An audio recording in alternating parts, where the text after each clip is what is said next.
Plenty of sports news around today, so let's go straight to the BBC Sports Centre, and James is there for us. Hi, James. Hello, Hugh. Good evening. Well, there's always a special buzz here in the Sports Centre on transfer deadline day, and this looks set to be one of the busiest in recent years. Less than 5.5 hours to go now until that window closes. Well, let's bring you up to date with all the latest news. First, live to the Emirates, where Andy Swiss is waiting for confirmation of a record signing for Arsenal. Andy.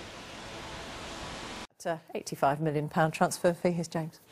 Yes, finally the news we've all been waiting for. It's come. The confirmation this evening that Gareth Bale is to join Real Madrid has hardly come as a surprise, but that doesn't lessen the significance of the transfer. The Spanish club has agreed to pay a world record fee of around €100 million for the Tottenham player. Well, let's go live to Madrid. Lots to discuss with our chief sports correspondent, Dan Rowan. But first, Dan, maybe you can just give us some more details about the transfer. For example, the length of contract, the salary and everything else.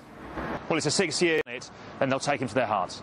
Dan, thank you very much indeed. More from Dan a little bit later on this evening. Well, John Hartson, the former Welsh international, joins us here in the studio now. And let's talk first of all on a more personal level, because you know Gareth well. You've watched him grow up in many ways. What will Gareth Bale be thinking this evening?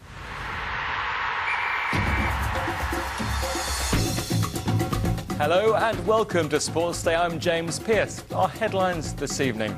Owen Morgan hits hard and far as he rescues England against Ireland in Dublin. Hello, good morning. Well, in theory, England's cricketers are facing a tricky final day's batting to rescue a draw from the third test. In reality, they're probably going to spend much of their time sheltering from the rain. It's pouring in Manchester this morning, and the forecast doesn't suggest much improvement in the near future. Well, let's go live to a very damp Old Trafford, our chief sports correspondent, Dan Rowan. And Dan, I might have been jealous of you over the past few days enjoying the cricket, but I don't think you've got quite such a plum job today. Better late than never. This is a sight British swimmers have been waiting all week for, the World Championships in Barcelona. The final day of competition, and at last a Briton on the medal podium. It's always a close finish in the 50 metres freestyle, but Fran Halsall managed to touch in third place.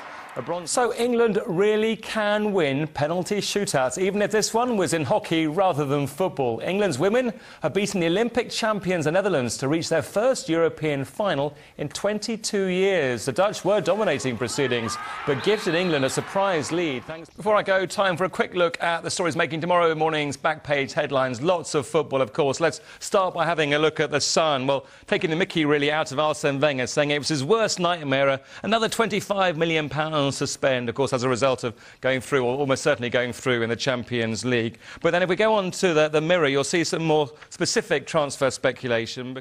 Well, more bad news, I'm afraid, for Celtic. It's got worse just in the past couple of minutes or so. They're now 2-0 down in Kazakhstan, about 12 minutes left in that match. Celtic needing that away goal. Well, meanwhile, you can keep up to date with all those stories on the BBC Sport website. That's bbc.co.uk/sport. More from me the next hour, including the final score in that Celtic match.